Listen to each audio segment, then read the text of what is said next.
अस्सलाम वालेकुम नाजरीन। आज मैं आपके साथ एक ख़बर नहीं बल्कि 3 डिफरेंट ख़बरें जो है वो शेयर करने वाला हूँ। एक ख़बर तो कल से एक ट्रेंड है, वायरल है हर जगह पर, वो है ज़ाहिद ममदानी की। दूसरी ख़बर ये है कि जनाब यूके से एक और जेल में, मैंने कुछ दिन पहले आपको बताया था एक अपने वीलॉग में कि एक असाइलम सीकर को जो कि एक छोटी बच्ची के साथ असल्ट के इल्ज़ाम में गिरफ्तार हुआ था, उसको जेल से एरर मिस्टेकनली रिहा कर दिया गया। और फिर जो अलर्ट हुआ, लंदन की पुलिस भाग भाग कर उसको तलाश किया, और अब दो और जो हैं कल वो जो है सामने आ गए हैं कि दो और ऑफेंडर्स जो है अपना प्रिजन में थे, उनको एरर मिस्टेकनली एरर आया, पता नहीं वो कौन सा एरर है, वो रिहा हो गए, रिलीज़ हो गए। यानी तीसरी जनाब आपको नाइजल फराज साहब की बता दूं कि उन्होंने कहा है कि जो यंग, मुझे हंसी आ जाती है नाइजल फराज की खबर सुनाते हुए, उन्होंने कहा जी कि जो ये यंगस्टर्स हैं 18 से 20 साल की, जिनकी मिनिमम वेज नया आया ना, मिनिमम वेज नई आ गई है, पहले थोड़ा इजाफा हुआ है, सो 1.5 पाउंड का इजाफा हुआ है 18 से 20 साल की। इससे पहले कुछ 8 पाउंड 60 पेंस थे, अब वो 10 पाउंड हो गए। तो नाजिल फराज साहब ने कहा है कि ये मुझे लगता है कि टू हाई है, यानी यंगस्टर्स की जो मिनिमम वेज है ये काफ़ी ज़्यादा है। सो इसका आपको मैं थोड़ा सा बताऊंगा कि जनाब उन्होंने क्यों फरमाया है, और वो कहते हैं कि मैं ये कट करूंगा।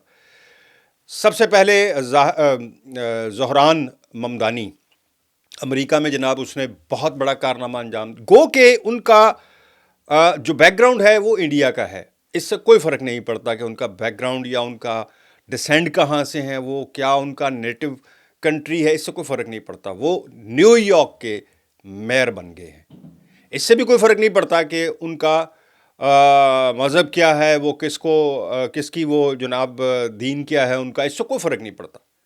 बात जो डिस्कस करने वाली है वो ये है कि ज़ाहिद ममदानी जो है, उन्होंने डोनाल्ड ट्रंप को शिकस्त दी है डायरेक्टली, यानी ये कोई इनडायरेक्ट नहीं है, ये डायरेक्टली। क्योंकि आपको पता है कि डोनाल्ड ट्रंप की तो आदत है, वो सादिक खान जो है लंदन के मेयर, उनके मतलब क्या क्या कहते रहे हैं। बल्कि यहाँ तक कि जब वो लंदन यहाँ यूके का सरकारी दौरा करने आए थे तो उन्होंने कहा कि मैंने तो उसको आने ही नहीं दिया, मैंने उसको मना कर दिया था कि उसको ना बुलाओ। यानी इतनी वो दिल में बुग़्ज़ रखते हैं। और फिर अपने ही मुल्क में जहाँ पर ज़ाहिद ममदानी जो हैं वो मेयर के इलेक्शन के लिए खड़े हुए, तो इन्होंने, डोनाल्ड ट्रंप ने कहा था, मुझे इनकी 3 जुमले बहुत याद हैं क्योंकि वो सबको बहुत याद हैं। एक, इन्होंने ये कहा था कि मुझे तो इसकी शक्ल ही पसंद नहीं है। दूसरा, इन्होंने कहा कि ये बेवकूफ़ आदमी है। तीसरा, उन्होंने कहा जो यहूदी वहाँ पर कम्युनिटी, उसको कहा कि अगर आपने इसको वोट दिया तो आप तो बड़े बेवकूफ़ लोग होंगे। यानी इस हद तक ट्रंप साहब जो हैं वो चले गए थे। चौथे नंबर पे उन्होंने ये कहा था कि अगर ये जीत गया तो मैं जो फेडरल मनी है, जो फंड होते हैं, वो नहीं दूंगा। यानी इतना था। अब इससे ज़्यादा आपको बताऊं, एलोन मस्क जो है उसने और ट्रंप ने $22 बिलियन इनके खिलाफ, जाहिद ममदानी के खिलाफ मुहिम में, यानी वो जो इलेक्शन मुहिम थी उसमें खर्च किया था। $22 बिलियन, इतना हमारा पाकिस्तान का टोटल बजट नहीं है। आप इससे अंदाज़ा लगाएं। ये उर्दू बहुत अच्छी बोलता है जाहिद ममदानी, हिंदी बहुत अच्छी बोलता है। ये टैक्सी ड्राइवरों के पास गया, ये लोगों के घरों में गया। यानी इसकी इलेक्शन मुहिम इतनी अच्छी थी, इतनी अच्छी थी कि आप अंदाज़ा नहीं लगा सकते। और जनाब उसकी वजह से आज वो मेयर बन गया। ये बहुत बड़ी बात है। यानी उसका उस ताकत को शिकस्त देना, ट्रंप जैसे शख्स को, उसने डायरेक्ट ट्रंप के साथ जो है ना वो मत्थल मारा है। बहरहाल उन्होंने जीतने के बाद भी बड़ा अच्छा एक जो है बयान दिया। जब वो स्पीच कर रहे थे, अपनी विनिंग स्पीच, तो उन्होंने ट्रंप को मुखातिब करके कहा कि ज़रा मुझे पता है कि तुम मेरी इस वक्त स्पीच सुन रहे हो, लेकिन थोड़ा सा वॉल्यूम अप कर लो ताकि तुम्हें आवाज़ ठीक आए, जो मैं कह रहा हूँ वो तुम ठीक तरह से सुन पाओ। ये डायरेक्ट यहाँ पे चैलेंज भी उन्होंने कर दिया कि जनाब मैं आ गया हूँ और मैं छा गया हूँ। तो ये तो था अमेरिका का। अब आ जाए जनाब यूके में। आप अंदाज़ा लगाएं, 29 अक्टूबर, यानी आज जब ये वीलॉग आप देख रहे होंगे, जब मैं ये अपलोड कर रहा हूँ, तो आज 6 नवंबर है।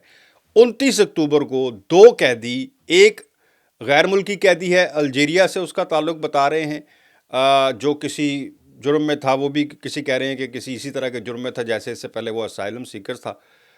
تو اس کو جناب ایررلی مسٹیکنلی رہا کر دیا. اچھا یہ خبر جب بریک ہوئی تو شور مچ گیا میڈیا پہ کہ یار یہ کیا تماشا ہے, مطلب مسٹیکنلی ایرر میں کس طرح رہا ہو گیا. اچھا یہ ابھی بریکنگ نیوز چل رہی ہے, سب کچھ ہو رہا ہے, ٹھیک 1 گھنٹے کے بعد جناب نئی خبر آ گئی کہ جناب وہ تو ایک اور چھوڑ دیا ہے سیم ڈے سیم ٹائم پہ. پتہ نہیں کیسا وہ ایرر ہے, کس قسم کا ایرر ہے. ہم نے تو کبھی اپنی جیلیں جہاں پہ ہاتھ سے لکھتے ہیں کہ جناب اے آ گیا, اے چلا گیا, اے فلانا نمبر جو ہے اس کو نکال دو, فلانے نمبر کو اندر لے آؤ, وہاں پہ بھی کبھی ایسا ایرر نہیں سنا. یہاں پہ اب پورے لنڈن میں جناب وہ یہ ونسورتھ کوئی ہے جیل, وہاں سے ان کو چھوڑا گیا. اب پورے لنڈن میں وہ گھوم رہے ہیں, ان کو ڈھونڈ رہے ہیں, اپیلیں کر رہے ہیں کہ اگر کسی نے اس کو دیکھا ہے تو جناب ہمارے حوالے کر دو یا ہمیں اطلاع کر دو. سو یہ تھا. اچھا تیسرا جناب آ جائیں نائجل فراج صاحب. نائجل فراج صاحب فرماتے ہیں کہ جناب یہ سٹیٹمنٹ ہے ان کی, انہوں نے کہا کہ جناب یہ جو آپ نے 10 پاؤنڈ ہو گئے ہیں 18 سے 20 سال کے لوگوں کی جو منیمم ویج ہے, میرے خیال میں یہ تھوڑی زیادہ ہے. تھوڑی نہیں ٹو ہائی انہوں نے کہا تھا, یہ کافی زیادہ ہے, اس پر ڈیبیٹ ہونی چاہیے. اب آپ اندازہ لگائیں کہ اس کو یہ 10 پاؤنڈ جو ہیں ینگسٹرز کے وہ چبھ رہے ہیں, جبکہ اب میں آپ کو یہ بتا دوں کہ ان کی جو سالانہ انکم ہے, سیلری, میں اور کوئی کسی کاروبار یا کسی اس کی بات نہیں کر رہا, جو سیلری ہے ایک ایم پی کی, جو نائجل فراج کی بھی ہے, وہ ہے 93,205 پاؤنڈ. اب آپ 93,000 مطلب آپ صرف تھوڑے سے پاؤنڈ اور ڈالیں تو یہ 94,000 ہی بن جاتا ہے. 94,000 پاؤنڈ ان کی سالانہ سیلری ہے. اس کا اگر آپ حساب کریں نا تو منتھلی جو 8,500 پاؤنڈ بنتے ہیں, روزانہ کے 257 پاؤنڈ ڈیلی اور 45 پاؤنڈ پر آور ان کے بنتے ہیں. اور ان کو یہ برا لگ رہا ہے کہ کوئی ینگسٹر جو ہے وہ 10 پاؤنڈ پر آور زیادہ ہے. یعنی یہ جتنا ینگسٹر 5 گھنٹے میں کام کر کے لے گا تنخواہ, اتنی یہ 1 گھنٹے میں لیتے ہیں. اس کے باوجود ان کو لگتا ہے کہ یہ بہت زیادہ ہے. بہرحال اس کو تو پارلیمنٹ میں بھی آج ڈسکس کیا گیا اس کی اس بات کو, اور مطلب برا بھلا ہی کہا گیا کہ جناب کیا تماشا ہے یار, مطلب آپ ایک دن ذرا ایک مہینہ 10 پاؤنڈ پر آور کے حساب سے کام کریں نا, تو میں دیکھتا ہوں وہ جو تھا ڈپٹی پرائم منسٹر جو ہے, اس نے کہا پارلیمنٹ میں کہ ذرا نائجل فراج کو کہیں کہ 10 پاؤنڈ پر آور میں کام کر کے دکھائے ایک مہینہ, اس کے بعد پھر اس سے پوچھیں گے کہ یہ زیادہ ہے یا کم ہے. یعنی اندازہ لگائیں کہ وہ 8.5 پاؤنڈ تھی, تو انہوں نے اب گورنمنٹ نے پتہ نہیں کتنے سالوں کے بعد 1.5 پاؤنڈ کا اضافہ کیا, وہ بھی ان کو برا لگ رہا ہے. اور اپنی ان کی سیلریاں دیکھ لیں, لیکن کافی اس کی اس پہ ہوئی ہے. تو اب پتہ نہیں شرم آئے گی نہیں آئے گی, اللہ بہتر جانتا ہے. آج تھوڑا سا میں نے کہا کہ میں الگ الگ جو 2-3 منٹ کی الگ سے محنت کروں گا, تو میں آپ کو ایک ہی ویلاگ میں تینوں اہم خبریں جو ہیں وہ بتا دیتا ہوں. مجھے دیں جناب اجازت, اللہ حافظ.